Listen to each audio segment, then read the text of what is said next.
This is Democracy Now!, democracynow.org, the War and Peace Report. I'm Amy Goodman. Today in this special broadcast, we begin with the longtime Afghan journalist Bilal Sarwary.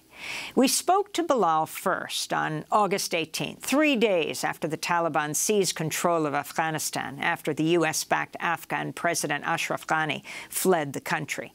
I began by asking Bilal about whether he was surprised the Taliban seized power before U.S. troops withdrew from Afghanistan. Actually, I was trying to get a marriage certificate for me and my wife, and we were trying to get a passport for our newly born daughter. So I had spoken to government officials the day before. Some of them were my friends. The next morning, I was heading towards those offices when I heard that the presidential palace employees were told to leave, and the Presidential Protection Service, which is Afghanistan's equivalent of Secret Service at the time, were taking up positions. So there was a lot of confusion. And then in a matter of basically 30 minutes or so, we found out that the then President Ashraf Ghani was supposed to go to the Ministry of Defense to have a meeting at the National Command Center, which is a walking distance or a short drive, but instead Mr. Ghani had told his Secret Service detail that he would want to fly there. So the Minister of Defense was waiting, the Army Chief of Staff was waiting, the helicopters changed directions, and they were heading towards the Hamid Karzai International Airport. I think once that fact was revealed, the entire government in Kabul crumbled in no time, just like it had crumbled across many of Afghanistan's provinces, where mass surrenders were negotiated between important provincial officials and the Taliban. I think it's a Taliban strategy, as well as fighting on the battlefield over the last many months at least, that they offered this insurance, that they offered this surrender deal. And I think this was the work of months, if not years. So it was surreal in many ways, because I had started my career in 2001 when the Americans were bombing the Taliban. I was a fixer translator across from the Pakistani city of Peshawar. And then I saw the fall of Taliban. And it was unbelievable to see how the tables turned, how there was panic and fear. My family this time was here. This time I am a father to a new baby girl. And I was not exempted from the panic and fear. Will there be fighting? Will there be bloodshed? What will the Taliban do? But thanks God, Kabul fell to the Taliban without bloodshed, without fighting, although the vacuum created did result in some looting and some harassment and irregularities of the citizens of Afghanistan. So I would say, for me, it was almost like, in no time this happened. I just couldn't believe it, like many other Afghans. Bilal, as we begin to wrap up, you wrote a piece for The Telegraph. You said, "It's broken me from within." Afghan journalist reveals heavy toll of covering his country's collapse. That was the header. You write, "I became a father recently because my own family and relatives saw so much heartbreak these past few years.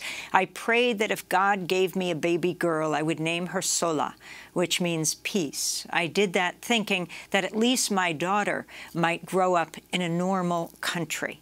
So you are trying to leave right now. How do you go about that? Have you thought about staying? Do you think you could possibly be safe in Kabul, in Afghanistan? Well, my, honest opinion here is that I would love to tell the story of the people of Afghanistan. I think everything that has happened, including the loss of friends, both within the government, outside of the government, and, I have friendships within the Taliban. I have a classmate from my days in Peshawar as a refugee, and we went different ways, has left me thinking, what is it that I can do that will comfort me, that would make me think that I'm doing something better? And over the years, I've been having this conversation with myself, and then I committed myself to telling the story of this country to the world, not only the news side of it. I created a hashtag Afghanistan University many years ago, and where I basically showed the world the other side, the beautiful valleys, the natural beauty, the lakes, what Afghanistan could potentially offer in the future if tourism was to come back here. And to be honest with you, I would love to be here like the rest of my colleagues, and be able to tell the world our stories.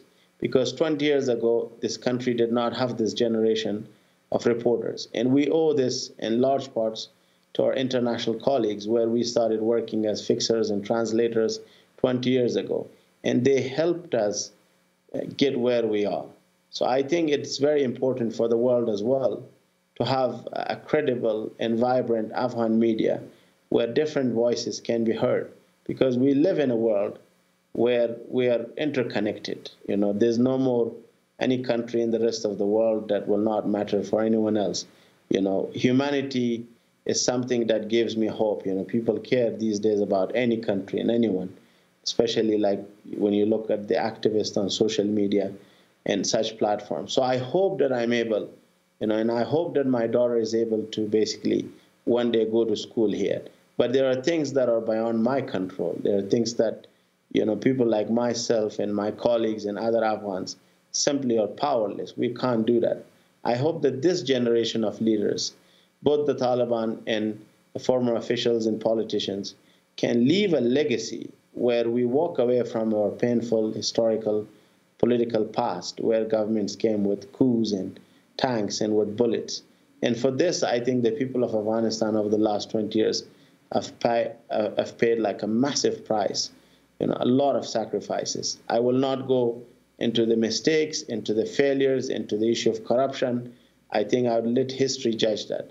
But the people in this country, you know, the lives, when I look back, you know, there was a river of blood, like literally flowing. People gave their lives in districts for education, for health, you know, ordinary people. A tribal elder in Paktika, like, dedicated his own land, making sure that his daughter could go to school like the rest of his district, you know.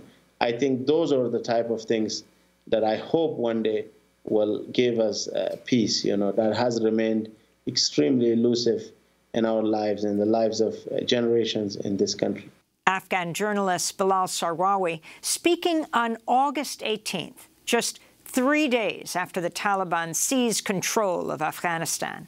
At the time, Bilal was hoping to stay in his country, but just days later, he and his family boarded a flight to Doha, Qatar. He posted a message on Twitter reading, "The day I leave my country, my city, my Kabul.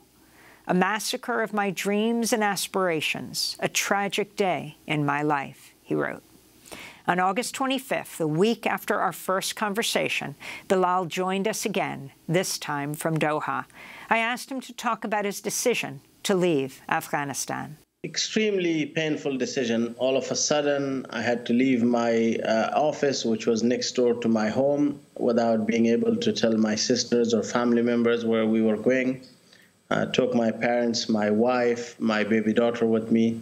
We were hiding for a couple of nights. And then we headed towards the Hamid Karzai International Airport. And since I know this city so well, it's my hometown, it's my city, it's where I grew up, you know, I felt like nowhere was safe for me. You know, Taliban fighters and certain members of Taliban factions continued to knock on doors. I don't know why they were doing that, what exactly they wanted, and why did the Taliban political leadership fail to prevent such searches, you know, which are widespread across many different parts of the city. The only thing that I could really leave was a pair of clothes. And only 2 weeks ago, I had gone to the northern parts of Kabul city, speaking to people who were forced because of the war in Kunduz province and elsewhere in northern Afghanistan. And that at that moment that I was talking to them, I immediately went back to the 1990s when I was a kid and we were forced to leave Kabul because of the fighting. And I would never and ever thought that only 2 weeks later on, it will be my fate as well. So the fact that I could only pick up my own computer and a couple of iPhones and chargers and a pair of clothes, and not knowing actually if we will make it into the airport and outside of Afghanistan, was, I think, you know, a very, very painful period of time, especially for my family's sake, for my daughter's sake. But once I was on the plane, thanks to the Qatari government for evacuating close to 150 people alone on that flight, I could see everything that Afghanistan was over the last 20 years. I saw the country's most popular TV presenter. I saw the most famous woman who started every morning on Tolo's most popular show, Bamdadi Soap. And my wife recognized her. I could not immediately because she was covering her face. And, you talked about burials of dreams as we spend, like the next 12 hours all together. A lot of these are people that I know. There's an artist. His name is Sharifi. He was known as the Art Lord. He was painting a lot of these, peaceful messages, anti-corruption messages on these blast walls on the streets of Kabul. He was there. And no matter what I did, to not think about it, I thought, well, this is the tsunami, of brain drains. This is Afghanistan going down the drain in a matter of seconds. And some people were crying, some were quiet, others just simply did not want to talk. And that literally summed it up for me. When I first arrived at the military airport, I think it really had a very, very negative impact on me because it was that location that over the years I traveled to across the country with senior Afghan military officials covering their operations and coming back to it, knowing that nothing exists anymore in Afghanistan's institutions, Afghanistan's national security forces, Afghanistan's Air Force, all crumbled, I think also hit me very hard. Bilal, in your article for the BBC, you write about the fall of the Taliban after the U.S. invasion in the fall of 2001. You say, I saw a genuine willingness amongst the rank and file of the Taliban to lay down their arms and resume their lives. But the Americans didn't want that. From my reporting, it seemed to me and many other Afghans that their motivation was revenge after 9/11.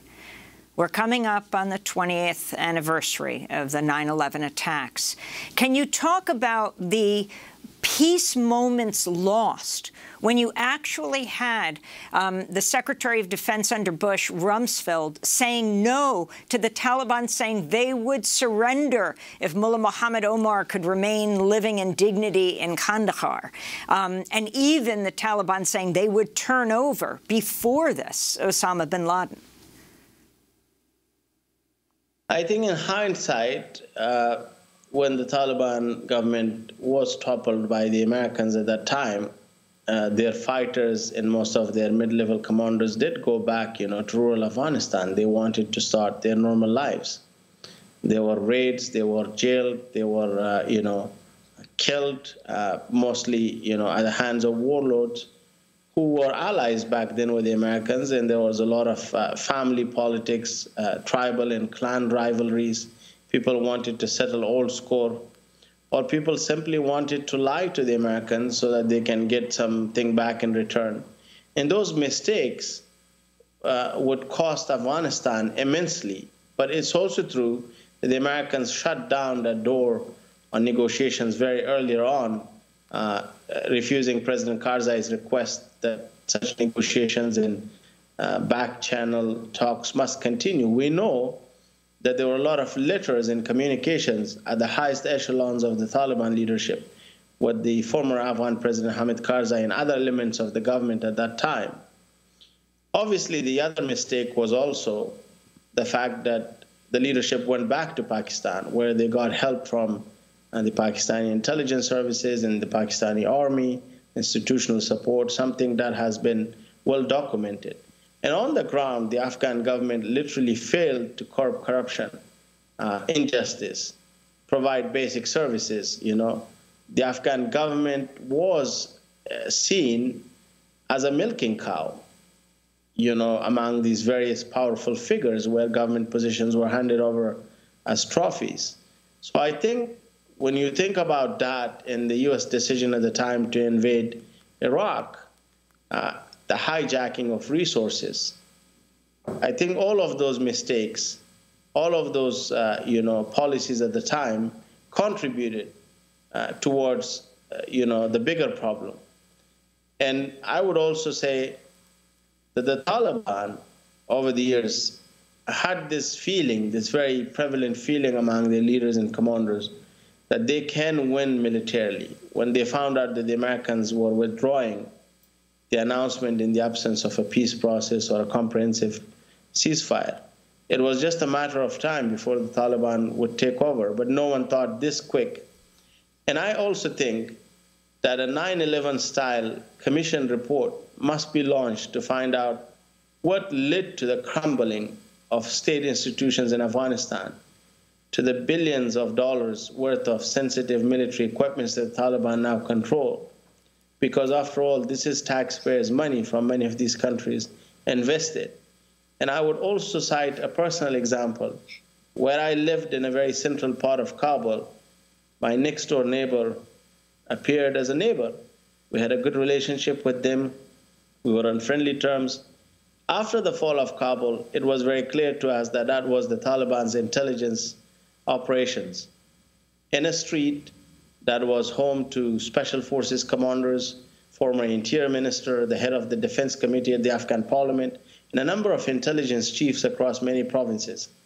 So you are also talking about a massive intelligence failure that should go back to a few years when Taliban were able to, for example, recruit university students who had a job at the central part of Kabul in a bank.